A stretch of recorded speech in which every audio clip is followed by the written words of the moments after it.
आप लोगों से मुअद्दबाना गुजारिश है, कृपया बैठ जाइए। उधर हमारी माँ बहनें हैं, आप लोग वहाँ अंदर बारी घर में जगह होगी, बैठ जाइए आप लोग। आइए दोस्तों, मैं तकरीर के लिए फरहान को दावत दे रहा हूँ इन 4 मिसरों के साथ कि गैर मुमकिन है कहीं उनका जिया लग जाइए, कि गैर मुमकिन है कहीं उनका जिया लग जाए, जिनको एक बार मदीने की हवा लग जाए। माइक पर फरहान। अस्सलामु अलैकुम व रहमतुल्लाहि व बरकातुहू। अल्हम्दुलिल्लाहि अल्लज़ी बियदिही तसरीफुल अहवाल वस्सलातु वस्सलाम अला सय्यिदिल मुरसलीन व नबिय्यीन व अला आलिहि व अस्हाबिहि रिज़वानुल्लाहि अलैहिम अजमईन। अम्मा बअद, फ़क़द क़ाल अल्लाहु तबारक व तआला फ़ी किताबिहिल मुबीन, फ़अऊज़ु बिल्लाहि मिनश शैतानिर रजीम, बिस्मिल्लाहिर रहमानिर रहीम। इन्ना सलाता तनहा अनिल फ़हशाइ वल मुनकर व क़ाल नबी सल्लल्लाहु अलैहि वसल्लम बैनल अब्दि व बैनल कुफ्रि तर्कुस सलाह। सदक़ल्लाहु मौलानाहिल अज़ीम व सदक़ रसूलुन नबील करीम। वो सजदा रूहे ज़मीं जिससे कांप जाती थी, वो सजदा रूहे ज़मीं जिससे कांप जाती थी, उसी को आज तलस्ते मिंबर महराब। अल्लाह तबारक व तआला का एहसान अज़ीम है कि हक़ तआला ने हमें इस मुतवर्रक व मुनव्वर मजलिस में बैठने की तौफीक दी। बहुत दिनों से क़ल्ब में अर्ज़ व तमन्ना थी कि आप हज़रात के रूबरू नमाज को मौज़ूए गुफ्तगू बनाऊं।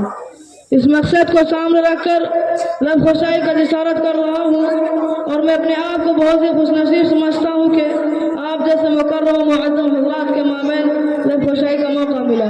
अल्लाह तबारक व तआला हमें सीमा से ज़्यादा अमल भरा बनाए, आमीन। खालिक़ुस समावाति वल अर्ज़ ने उम्मत मुस्लिमा और अपने हबीब मोहसिन इंसानियत सल्लल्लाहु अलैहि वसल्लम को बेबहा नियामतों से नवाजा, और मैं तो तुमको सरफराज फरमाता रहा। उन नियामतों में से एक आला वारफा तोहफा नमाज का तोहफा है। इस मुतवर्रक तोहफे की फजीलत रोज़े रोशन की तरह आया है। अल्लाह तबारक व तआला ने हज को फर्श पर नाज़िल फरमाया, रोज़ा को फर्श पर नाज़िल फरमाया, ज़कात को फर्श पर नाज़िल फरमाया, ईमान को भी फर्श पर नाज़िल फरमाया, तमाम अहकाम को फर्श पर नाज़िल फरमाया। लेकिन जब की बारी आई तो रब्बे कायनात ने अपने हबीब मोहसिन इंसानियत सल्लल्लाहु अलैहि वसल्लम को फरमाया कि मैं आपको एक कीमती तोहफा देने वाला हूँ। ये तोहफा बहुत ही आला है, ये तोहफा बहुत ही अरफा है, और आला वारफा से को आला जनात किया जाता है। लिहाजा नमाज को अर्श ईदाई पर बुला जाता किया गया।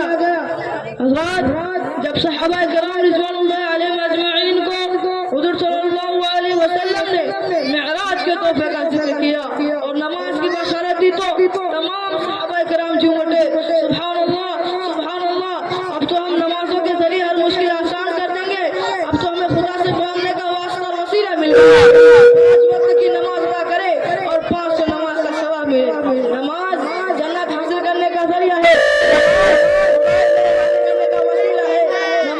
हुज़ूर सल्लल्लाहु अलैहि वसल्लम की मोहब्बत हासिल करने का वास्ता है। कि शायर ने क्या खूब कहा है, वह एक सजदा से तू गिरा समझता है, वह एक सजदा से तू गिरा समझता है, हजारों सोचों से देता आदमी को निजात। नमाज से फैसला होता है कौन मुत्तकी, कौन सूफी, कौन इंसान, कौन शैतान, कौन मुस्लिम, कौन गैर मुस्लिम। ये इम्तियाज नमाज से जाहिर होती है। मैं बगैर हवाले में कोई बात नहीं कहता। मिशका शरीफ उठाओ और सवाल नंबर 58 पर देखो, एक हदीस है जिसकी रिवायत हज़रत जाबिर रज़ियल्लाहु अन्हु फरमाते हैं, हुज़ूर सल्लल्लाहु अलैहि वसल्लम ने इरशाद फरमाया, बैनल अब्दि व बैनल कुफ्रि तर्कुस सलाह, कि बंदे और कुफ्र के दरमियान सिर्फ नमाज का तर्क करना है। मिशका शरीफ के उसी सही पर देखिए, और एक हदीस है जिसकी रावी हज़रत बुज़र रज़ियल्लाहु अन्हु फरमाते हैं, हुज़ूर सल्लल्लाहु अलैहि वसल्लम ने इरशाद फरमाया, अल अहदु बैनना व बैनहुमुस सलाह फमन तरकहा मुतअम्मिदन फक़द कफ़र, कि बंदे और कुफ्र के दरमियान सिर्फ नमाज का तर्क करना है। हुज़ूर सल्लल्लाहु अलैहि वसल्लम ने दूसरी जगह इरशाद फरमाया, मन तरक सलात मुतअम्मिदन फक़द कफ़र, कि जिसने जानबूझकर नमाज को तर्क किया, जिसने जानबूझकर नमाज को छोड़ा, गोया उसने कुफ्र किया।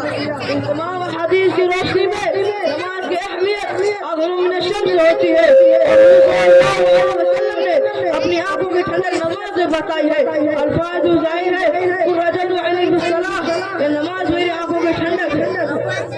जब बंदा नमाज अदा करता है तो हक़ तआला शानहू अपने तमाम अनवार साथ मुतवज्जे हो जाते हैं और बंदा रहमत खुदावंदी का महवर बन जाता है।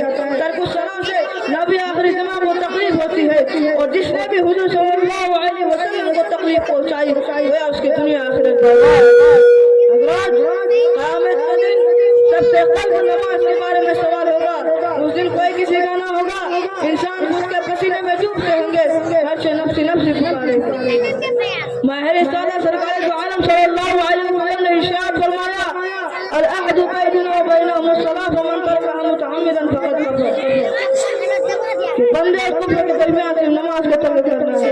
माहिर सादा सरकार दो आलम सल्लल्लाहु अलैहि वसल्लम ने इरशाद फरमाया, अव्वल मा युहासाबु बिल अब्द यौम अल क़ियामति सलाहु व इन सलहा सलहा साइर साइर अमलहु व इन फसदत फसदा। कि बंदे क़यामत के दिन हुकुमुल्लाह में सबसे पहले नमाज के बारे में सवाल होगा। उस दिन कोई किसी का ना होगा, इंसान खुद के पसीने में डूबते होंगे। अगर नमाज दुरुस्त निकलाएंगे अगर नमाज ही बेकार निकले तो तमाम अमाल बेकार। किसी शायर ने क्या खूब कहा है कि रोज़े में असर की साथ गुजार अव्वल कोशिश नमाज हुआ। अगर नमाज दुरुस्त निकलाई तो तमाम अमाल कबूल होगा, हज भी कबूल होगा, ज़कात भी कबूल होगी, रोज़ा भी कबूल होगा। अगर नमाज दुरुस्त ना निकली तो सख्ती के साथ इम्तिहान होगा। अल्लाह तबारक व तआला हम सबका इम्तिहान आसान फरमाए। नमाज की अहमियत हर मुसलमान के कल्ब में ऐसी होनी चाहिए जैसे हज़रत उमर फारूक रज़ियल्लाहु अन्हु के कल्ब में थी। हज़रत उमर फारूक रज़ियल्लाहु अन्हु खलीफा दो इमामत फरमा रहे थे, किसी ने आप पर कातिलाना हमला किया, आप जख्मी हो गए और हज़रत उमर फारूक रज़ियल्लाहु अन्हु ने अब्दुर्रहमान बिन औफ का हाथ पकड़कर इमामत के लिए आगे बढ़ा दिया और उम्मत मुस्लिमा को यह सबक दी कि मेरी फिक्र मत करो, नमाज की फिक्र करो, इसलिए कि जान दी हुई उसी की थी, हक को अदा हुआ। हज़रत अब्दुर्रहमान बिन औफ का हाथ पकड़कर इमामत के आगे बढ़ा दिया और हज़रत उमर फारूक रज़ियल्लाहु अन्हु का खून बहुत ज्यादा बह चुका था, जिसकी बना पर गिरफ्तारी हो जाती है। काफी तारीख के बाद इसलिए हज़रत उमर फारूक रज़ियल्लाहु अन्हु से पूछा नमाज कब हो गया है। हज़रत उमर फारूक रज़ियल्लाहु अन्हु फरमाते हैं नाम हाँ ना इस्लामी नमाज जरूर पढ़ी है, इसलिए नमाज नहीं पढ़ी उसका इस्लाम में कोई हिस्सा नहीं। अगर उमर फारूक रज़ियल्लाहु अन्हु उसी हालत में नमाज अदा करते हैं और उम्मत मुस्लिमा को सबक देते हैं कि जब मैं नमाज पढ़ने से आजिज़ हो गया हूँ तो जिंदा रहने में कोई लुत्फ नहीं। ऐसी जिंदगी में क्या मजा जिससे अहकाम इलाही को कोताही आ जाए। सहाबा किराम के अंदर शौक़ नमाज बहुत ज्यादा थी, जिसकी बना पर उनको इस्लाम में आलिम का सर्टिफिकेट मिला। हज़रात बेनमाजी को तो जमीन भी पसंद नहीं करती कि ये मैं यहाँ का दफ्न हो। इस पर मैं आपको एक वाक़या सुनाता हूँ कि हज़रत उमर फारूक रज़ियल्लाहु अन्हु का खिलाफत का दौर था। एक बुढ़िया का तेल जमीन पर गिर जाती है, वो अमीरुल मोमिनीन में हाजिर होती है और मुतालबा करती है कि जमीन ने मेरा तेल चूस लिया है। अब उमर फारूक रज़ियल्लाहु अन्हु एक कुर्ता लेते हैं और उसमें कुछ लिखते हैं और उस बुढ़िया को फरमाते हैं कि जाओ उस कुर्ते को वहीं पर रखना जहाँ पर तुम्हारा तेल गिरा है। तो बुढ़िया ऐसा ही करती है, फौरन जमीन सारा तेल उगल देता है। लोग हैरत हो जाते हैं कि ये क्या मामला है, ये क्या माजरा है। उस पुर्जे को खोल कर देखते हैं तो इस पे लिखा होता है कि जमीन इस बुढ़िया का तेल सारा वापस कर दे, वरना मैं तुम्हारे अंदर ऐसे शख्स को दफन करूंगा जो तेरे सला होगा, जो नमाज को छोड़ने वाला होगा। हज़रात आज हम अपना मामूल देखे कि फजर की अजान हुई हम लोग बिस्तर पर पड़े रहते हैं, ज़ोहर की अजान हुई हम लोग अपने कामों में मशगूल रहते हैं, असर की अजान हुई हम लोग शौक शहरों में घूमते फिरते हैं, मगरिब की अजान हुई हम लोग एक दूसरे के चुगलखोरी में मशगूल रहते हैं, इशा की अजान हुई हम लोग मोबाइल लेकर बिस्तर पर पड़े रहते हैं। हम लोगों को इस इबरतनाक वाक़या से नसीहत हासिल करनी चाहिए कि बेनमाजी को तो जमीन भी पसंद नहीं करती कि ये मेरे अंदर दफन हो। अगर हम नमाज नहीं पढ़ेंगे तो जमीन हमारे साथ क्या मामला करेगी ये अल्लाह बेहतर जानता है। अल्लाह तबारक व तआला हमें पंजगाह नमाज पढ़ने की तौफीक अता फरमाए। मैं इस शायर के साथ अपनी तकरीर को मुकम्मल करता हूँ कि पढ़ नमाज पंज गाना ना कर कोई बहाना, पढ़ नमाज पंज गाना ना कर कोई बहाना, इसमें है तेरी जन्नत वरना दोज़ख है तेरा ठिकाना। बहुत खूब माशाअल्लाह।